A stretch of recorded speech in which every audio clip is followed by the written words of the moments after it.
DA নিয়ে আবারও খুব গুরুত্বপূর্ণ আপডেট।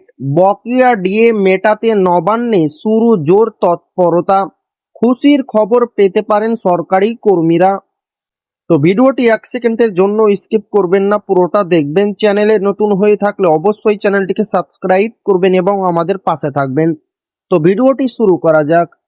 রাজ্য সরকারি কর্মচারীদের দীর্ঘদিনের ডিএ বা মহার্ঘ ভাতা সংক্রান্ত অসন্তোষ মেটাতে বিশেষ উদ্যোগ নিতে শুরু করেছে নবান্ন।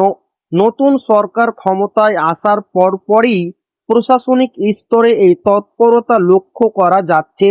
বিশেষ করে অল ইন্ডিয়া সার্ভিস ক্যাডারভুক্ত আইএএস এবং আইপিএস আধিকারিকদের জন্য কেন্দ্রীয় হারে বর্ধিত ডিও কার্যকর করার প্রক্রিয়া ইতিমধ্যে শুরু হয়েছে। ফলে প্রশাসনিক স্তরের উচ্চ পদস্থ আধিকারিকদের প্রাপ্ত ভাতার পরিমাণ এক ধাক্কায় অনেকটাই বাড়তে পারে বলে মনে করা হচ্ছে। বর্তমানে কেন্দ্রীয় সরকারি কর্মচারীদের ডিএ 58% থেকে বেড়ে 60% পৌঁছেছে, যা 2026 সালের জানুয়ারি মাস থেকে কার্যকর হওয়ার কথা। অন্যদিকে রাজ্য সরকার অন্তর্বর্তী বাজেটে 4% ডিএ বৃদ্ধির ঘোষণা দেওয়ায় রাজ্যের কর্মীদের মোট প্রাপ্ত ডিএর পরিমাণ দাঁড়াবে 22%।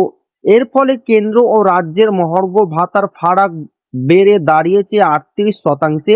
এই বিশাল ব্যবধান রাজ্য সরকারি কর্মীদের মধ্যে দীর্ঘদিনের ক্ষোভের সঞ্চার করেছে, যা নিয়ে নিরসনে এখন সচেষ্ট প্রশাসন।